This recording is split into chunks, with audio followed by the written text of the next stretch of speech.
নাহমাদুহু ওয়া নুসাল্লি আলা রাসূলিহিল কারীম আম্মা বাদ। সম্মানিত শ্রোতাবৃন্দ, আজকে আমরা আলোচনা করব জাতিসংঘের মানবাধিকার নিয়ে। মানবের অধিকার তো আল্লাহ সুবহানাহু ওয়া তাআলা দিয়েছেন। যেমন আল্লাহ সুবহানাহু ওয়া তাআলা সূরা নাহালের 90 নম্বর আয়াতে বলেন, ইন্নাল্লাহা ইয়া'মুরু বিল আদলি ওয়াল ইহসান, যে আল্লাহ তাআলা ন্যায়, ইনসাফ এবং অনুগ্রহ দয়ার আদেশ করছেন। ওয়া ইতা ইযিল কুরবা, এবং নিকটাত্মীয় প্রতিবেশীদের হক আদায় করার আদেশ করছেন।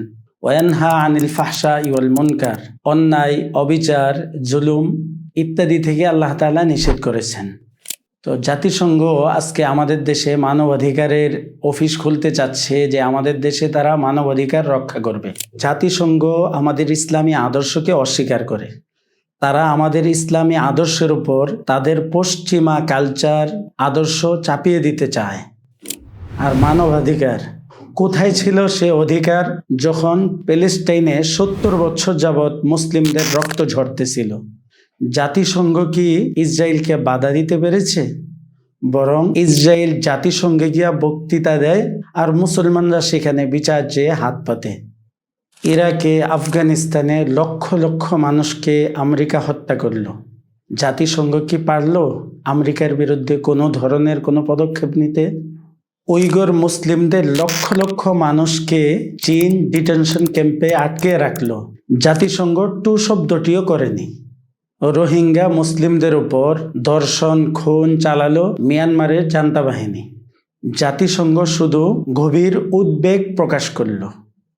জাতিসংঘ আমাদের দেশে মানবাধিকার অফিস খুলছে, অথচ আমাদের প্রতিবেশী দেশ ভারতের আসামে ডিটেনশন ক্যাম্প খুলে হাজার হাজার মুসলমানদেরকে আটকিয়ে নির্যাতন করছে। পুরা ভারতে মসজিদ মাদ্রাসা ধ্বংস করছে। প্রতিদিন মুসলমানদেরকে বিভিন্ন অজুহাতে হত্যা করছে। কোথায় মানবাধিকার?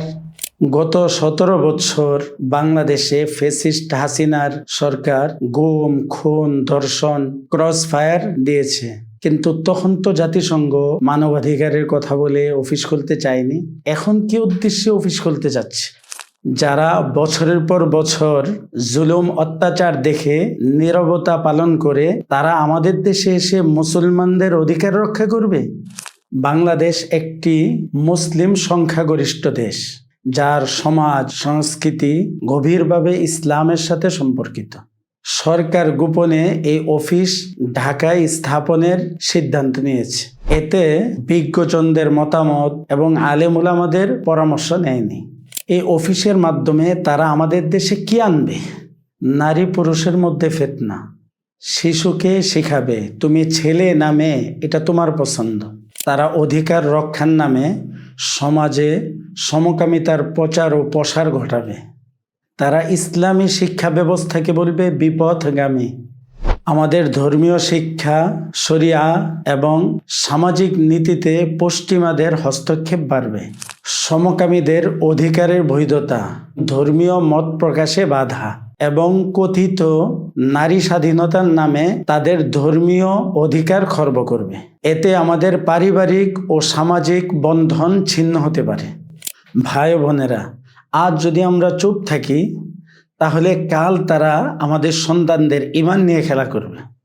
তাই আমাদের সন্তান, আমাদের পরিবার, আমাদের সমাজ, আমাদের রাষ্ট্রকে নিরাপদ রাখতে হলে পশ্চিমাদের এই চক্রান্তকে ঐক্যবদ্ধভাবে রুখে দিতে হবে।